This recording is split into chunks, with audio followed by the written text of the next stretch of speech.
বিকেল 5:30 নাগাদ দুর্গাপুর থেকে রওনা দিয়েছিলাম আর ঠিক রাত্রি 10টা নাগাদ আমরা পৌঁছে গেছিলাম মায়াপুরে। বলতে পারেন অনেকটা হঠাৎ করেই এই প্ল্যানটা হয়েছিল মায়াপুরে আসার।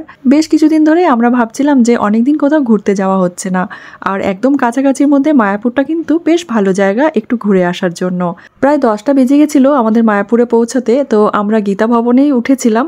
সেখানে আমাদের লাগেজগুলো রেখে আমরা চলে এসেছিলাম খাওয়ার জন্য। অনেকটা যেহেতু রাত হয়ে গেছিল সে কারণে এই যে একটা হোটেল পেয়েছি সেখানে আমরা ঢুকে পড়েছিলাম আর রুটি তরকা খেয়ে রাত্রেবেলা চলে গেছিলাম আমার রুমে। ঘুম থেকে উঠে সকালবেলাটা বেশ ভালো লাগছিল চারিদিকটা দেখতে, কারণ একদম কুয়াশা পড়ে গেছিল আর খুব ঠান্ডাও লাগছিল। তো আমরা যেহেতু রাত্রেবেলায় এসে এই রুমটাতেই উঠেছিলাম গীতা ভবনে, তো সেই কারণে আমরা ভাবলাম যে না, আমরা একটু মন্দিরের কাছাকাছি থাকবো। তো মন্দিরের কাছাকাছি ছিল চৈতন্য ভবন, গদা ভবন। তো সেই কারণে আমরা আবার লাগেজগুলো নিয়ে বেরিয়ে পড়লাম, কারণ এখান থেকে মন্দিরটা একটু দূরেই ছিল আর হেঁটেও যেতে হবে এখান থেকে মন্দিরে। তো সেই কারণে আমরা এই যে সবাই মিলে বেরিয়ে পড়লাম সকালবেলাতেই। তো যাওয়ার সময় একটু ঘোরাঘুরি করছিলাম চারিদিকটা, কারণ চারিদিকটা বেশ সুন্দর ফুল দিয়ে একদম সাজানো ছিল। আর মায়াপুরে কিন্তু এই ভবনগুলো ভীষণ সুন্দর, একদম গীতা ভবন বলুন অথবা গদা ভবন, প্রত্যেকটা মায়াপুরে থাকার ব্যবস্থা কিন্তু খুবই ভালো মন্দিরের ভিতরে। আর চারিপাশটা এত সুন্দর, এত পরিষ্কার পরিচ্ছন্ন, খুব ভালো লাগে আমার। তারপর আমরা লাগেজগুলো রেখে এই যে ব্রেকফাস্ট করতে বেরিয়ে পড়লাম। আমি মায়াপুরে এসেছি আর এই যে আমার এক ফেসবুক ফ্যামিলির মেম্বারের সাথে দেখা। তোমার নাম বলো? তাপসী দত্ত। তাপসী দত্ত। কোথায় থাকো? ময়নাগুড়ি, জলপাইগুড়ি ডিস্ট্রিক্ট। জলপাইগুড়ি থেকে এসেছি। এটা ওর মেয়ে। তোমার নাম বলো? মিতাশা দত্ত। মিতাশা দত্ত। বাহ, খুব সুন্দর নামটা না? ও কিন্তু সবাইকে চেনে, পুরো টিমকে, ছন্দাকেও চেনে বলেই দিয়েছে। আচ্ছা, ওনাকে দেখি। হ্যাঁ, দাদাকেও চেনে, দাদাকেও চেনে। তো খুব ভালো লাগলো তোমার সাথে দেখা হয়ে। তোমার রান্না তো মানে অসাধারণ, কিচ্ছু বলারই নেই, খুবই সুন্দর। আর একদিন ভিডিও না দেখলে আমাদের মন খুব খারাপ লাগে। বাহ, এইটাই তো দরকার। খুব ভালো লাগলো শুনতে। একটা ক্লিক করো, ফটো নাও একটা এখানে আমাদের।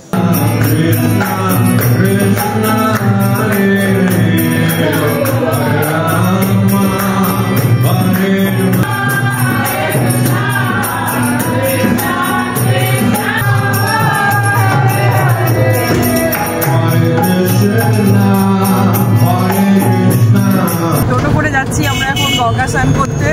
আজকে মাঘী পূর্ণিমা আর আমরা এখন বেরোলাম গঙ্গা স্নান করতে যাওয়ার জন্য। টোটোতে বসে আছি। এই যে দিশা, ওইটাও দিতে হবে যে আমি দিয়ে দেবো।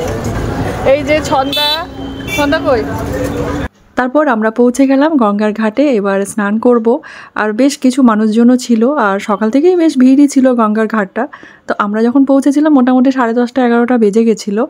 আর যেহেতু এই দিনটা খুব ভালো দিন, মানে মাঘী পূর্ণিমার দিনটা, বেশ অনেক মানুষজনই দেখলাম গঙ্গা স্নান করছিল। তো আমি আর ছন্দা ভাবছি যে নামবো কীভাবে, কারণ যেই জায়গাটা দিয়ে নামবো সেখানে বেশ এরকম করে বস্তাগুলো রাখা ছিল, মানে বালি ভরে ভরে, আর এত স্লিপ করছিল পাটা। তো সেই কারণে আমি তো খুবই ভয় পাচ্ছিলাম, কারণ আমার আর ছন্দার তো হ্যাবিট না, আমরা যেখানেই যাই দুজনেরই ব্যালেন্সের একটু প্রবলেম আছে, আমরা কিন্তু পড়ে যাই। যাই হোক, এবার আর পড়িনি, একদম সুন্দরভাবে গঙ্গা স্নান করলাম আর একের পর এক বেশ অনেকগুলো ডুব দিলাম জলের মধ্যে, আর এত ভালো লাগছিল। যাই হোক, তারপরে স্নান করে উঠে পড়েছি আর চুলটা একটু শুকোনোর চেষ্টা করছিলাম, কারণ রৌদ্র উঠেছিল বেশ ভালোই। আর দিয়ারও হয়ে গেছিলো, দিশারও স্নান করা হয়ে গেছিলো। আমরা ওখান থেকে চলে গেছিলাম আবার রুমে। তারপরে আবার রেডি হয়ে বেরিয়ে পড়েছিলাম। এবার আমরা প্রসাদ খাবো। তো ভোগের কুপন আমরা আগেই কেটে রেখেছিলাম। তারপর আমরা চলে গেছিলাম ভোগের ঘরে। আর সেদিন কিন্তু বেশ ভালোই ভিড় হয়েছিল, বহু মানুষজন এসেছিল দূর দূরান্ত থেকে। আর আমার ফেসবুক ফ্যামিলির বেশ কয়েকজন বন্ধুর সাথে দেখা হয়েছে, খুব ভালো লেগেছে। ভালোবাসার মানুষের সাথে দেখা হলে কার না ভালো লাগে, তাই না? আর আমি কিন্তু ওদেরও ভিডিও ফটো তুলে নিয়ে চলে এসেছি ক্যামেরা বন্দি করে। যখন খুব মন খারাপ লাগে এই ভালোবাসার মানুষগুলোকে দেখি আর মনটা খুব ভালো হয়ে যায়। যাই হোক, তারপর আমরা প্রসাদ নিয়ে খেতে বসে পড়েছিলাম সবাই মিলে একসাথে। আর খুব ভালো লাগছিল, সবাই কিন্তু প্রসাদ খাচ্ছিল। আর ইস্কনের প্রসাদ নিয়ে তো কিছু বলার নেই, ইস্কনের ভোগের প্রসাদ সবসময় আমার ভালো লাগে, এত সুন্দর খেতে। আর তারপর প্রসাদ খাওয়ার পরে আমরা হাত মুখ ধুয়ে চলে আসলাম বাইরে। এবার ভাবছি একটু কোথায় যাব, একটু ঘোরাঘুরি করব না রুমে চলে যাব। তো ছন্দা বলছিল চলো রুমে গিয়ে রেস্ট করব। তো আমি বললাম না, প্রত্যেক দিন তো বাড়িতেই থাকা হয়, আজকে একটু মন্দিরের চারিপাশটা ঘোরাঘুরি করে দেখা যাক। তো আমরা সবাই মিলে মন্দিরের চারিদিকটা একটু ঘুরছিলাম। আর বিকেলে আমরা নৌকো বিহার করে, মানে ঠাকুরের নাম কীর্তন করতে করতে ঘুরবো। তো সেই কারণে আমরা সেই টিকিটটাও কেটে রেখেছিলাম। আর দিয়া আর দিশা এই যে সব দেখছিল ওখানে যা যা ড্রেস থাকে। আর ইস্কনের গোপী ড্রেস তো খুবই ফেমাস, আর নানা রকমের গোপী ড্রেস ছিল, খুব ভালো লাগছিল দেখতে। তো দিয়া দিশা দেখছিল যে ওদের যদি পছন্দ হয় তাহলে ওরা নেবে। তা বললাম দেখ তোদের যদি ভালো লাগে তোরা নে। তো নানা রকমের ছিল, ওরা খুব কনফিউজ হয়ে গেছিল যে কোনটা ছেড়ে কোনটা নেবো বুঝতে পারছি না, আমাদের তো সবগুলোই ভালো লাগছে। যাই হোক গোপী ড্রেস দেখতে দেখতে তারপরে ওই যে ওরা একটু ফটোশ্যুট করছিল, একটু স্লো মোশনে ভিডিও বানাচ্ছিল। তো আমি বললাম বাহ তোরা তো বেশ ভালোই ভিডিও বানাচ্ছিস। ক্যামেরাটা দিয়া ধরছিল, দিশা যখন করছিল তখন দিয়া ধরেছে, আবার দিয়ার ভিডিওগুলো আবার দিশা রানী শ্যুট করে দিয়েছে। তো যাই হোক তারপর আমি আর ছন্দাই বা কেন পিছিয়ে থাকবো, আমি আর ছন্দাও একটু স্লো মোশনে ভিডিও করে নিলাম। যদিও আমরা ওদের মতো পারি না এত ভালো করে করতে, আমাদেরকে দিয়া দিশা ট্রেনিং দিয়ে একটু আর কি ভিডিও করিয়ে নিয়েছিল। তো সেগুলো গানের সাথে আপনাদের সাথে শেয়ার করব, বেশ সুন্দর সুন্দর গান দিয়ে শেয়ার করব। আমরা এই ভবনটায় ছিলাম, এটা হলো চৈতন্য ভবন। তারপর আমরা কিছুক্ষণের জন্য রুমে এসেছিলাম, একটু ফ্রেশ হয়ে আবার বেরিয়ে পড়েছিলাম গঙ্গার ঘাটের উদ্দেশ্যে।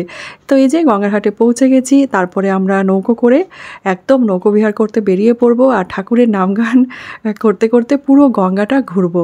তো এটা আমাদের ফার্স্ট টাইম, একটা নতুন অনুভূতি হচ্ছিল। আমরা এর আগে কখনো কিন্তু এভাবে নৌকো করে যেতে যেতে ঠাকুরের নাম কীর্তন শুনিনি। পার হেড 100 টাকা করে টিকিটের মূল্য ছিল। তো এই যে টিকিট কেটে আমরা সবাই মিলে নৌকায় বসে পড়লাম।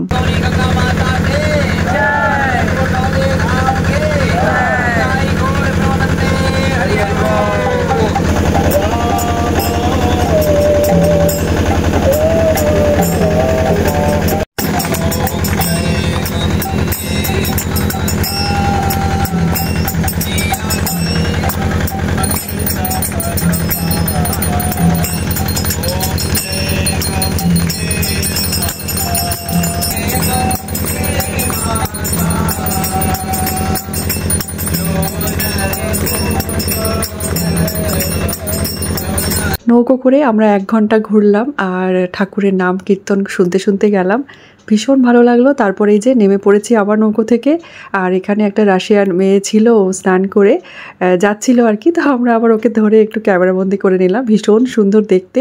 আর ওদের গায়ের রং এত সুন্দর, মানে কিছু বলার নেই, এত সাদা ধপধপ করছে একদম, কি ফর্সা। তো যাই হোক আমরা ওর সাথে কয়েকটা ছবি টবি তুললাম, একটু ভিডিও তুললাম, তুলে আবার যাচ্ছিলাম মন্দিরের দিকে। আর সন্ধেবেলা প্রায় হয়ে এসেছিল সন্ধে। তো মন্দিরের ভেতরে আমরা গিয়ে প্রথমে বসে এক জায়গায় প্রার্থনা করে নিলাম, আর প্রার্থনা করে নেওয়ার পরে আমরা চলে গেছিলাম সন্ধে আরতি দেখতে। তো মন্দিরের দিকটা হেঁটে হেঁটে যাচ্ছিলাম, আর সন্ধে আরতিটা দেখতে গেলে তো মানে প্রচুর ভিড় ছিল মন্দিরের ভেতরে। আমরা একটু পুজোও দিয়েছিলাম, তো সেখানে যেহেতু মোবাইল অ্যালাউ ছিল না সেই কারণে আর সেগুলো ভিডিও তোলা হয়নি। তারপর আমরা আরতি দেখে চলে এসেছিলাম খেতে। তো মন্দিরের ভেতরেই ছিল গদা ভবন, সেখানে নিচে এই রেস্টুরেন্টটা ছিল, মানে স্ন্যাক্স ছিল আর কি, নিরামিষ সব খাবার দাবার, চাউমিন ছিল, তারপরে পনির রোল ছিল, পিৎজা ছিল, বিভিন্ন রকমের খাবার ওখানে ছিল। তো আমরা ভেজ চাউমিন অর্ডার করেছিলাম, আর এই যে পনির রোল নিয়েছিল দিয়া দিশা। তারপরে একটা করে মালপোয়া খেলাম, মালপোয়াগুলো কিন্তু খুব ভালো লাগছিল খেতে। তারপর আমরা বেরিয়ে পড়লাম আবার ওখান থেকে। আমাদের এবার আরতি দেখা হয়ে গেছে, এবার আমরা এখানে মার্কেটে একটু ঘুরছি। দিয়া দিশা গোপী ড্রেস দেখছে, দেখি ওদের পছন্দ হয় নাকি গোপী ড্রেস। আর এখানে তো অনেক রকমেরই আছে গোপী ড্রেস, বিভিন্ন রকমের আছে, বেশ ভালো লাগছে দেখতে। তো দেখি ওদের কি পছন্দ হয়। কি নিবি বল? দেখি যাই আগে। গোপী ড্রেস, দিয়া গোপী ড্রেস। ছন্দার এনার্জি একদম নেই, এই যে যদিও আমারও আর নেই, আর হাঁটতে পারছি না আমরা কাল থেকে, মানে কালকে তো রাত্রে এসেছি না গো, রেস্ট হচ্ছে না, কালকে রাতে এসে শুয়েছি, রেস্ট হচ্ছে না, সারা দিন ধরে এই চলছে আর কি। আর আমাদের ভালো লাগছে না। দেখবো ড্রেসগুলো কেমন লাগছে, যদি ভালো হয় বলে নেবো মেয়েদের জন্য। হ্যাঁ যদি ভালো হয় তাহলে নেবো। দিয়া দিশা দেখি কি চয়েস করছে, আর ছন্দা ওর মেয়েকে ভিডিও কল করে করে দেখাচ্ছে নাকি, হ্যাঁ মৌকে দেখাচ্ছে ভিডিও কল করে, দেখি কেমন কি আছে। চলুন আপনাদের সাথে আবার নেবো, হ্যাঁ রিমের জন্য নেবে, চলুন। সারাদিন ঘুরে আমরা প্রচুর ক্লান্ত হয়ে গেছিলাম, আর তারপরে বাজারে ঘোরাঘুরি করা মানে তো বুঝতেই পারছেন পায়ের অবস্থা যে কি হয়। যাই হোক, দিয়া দিশা গোপীর ড্রেস কিনেছিল, আরও অনেক কিছু কেনাকাটা করেছি। নেক্সট ব্লগে আপনাদের সাথে শেয়ার করব কি কি কেনাকাটা করেছিলাম। মানে এটা প্রথম দিন ছিল মায়াপুরের, গিয়ে আমরা কি কি করেছি সবটা শেয়ার করলাম, আর পরের দিনটা কিভাবে কাটিয়েছিলাম সেটা পরের ব্লগে শেয়ার করব। প্রসাদটা খুবই সুস্বাদু ছিল, খুব ভালো লাগছিল খেতে। প্রসাদ খেয়ে নেওয়ার পরে আমরা আবার রুমে চলে গেছিলাম রেস্ট করার জন্য। চলুন আজকের ব্লগটা এখানেই শেষ করি। ভিডিওটা ভালো লাগলে লাইক, কমেন্ট, শেয়ার করে পাশে থাকার অনুরোধ রইল। ধন্যবাদ।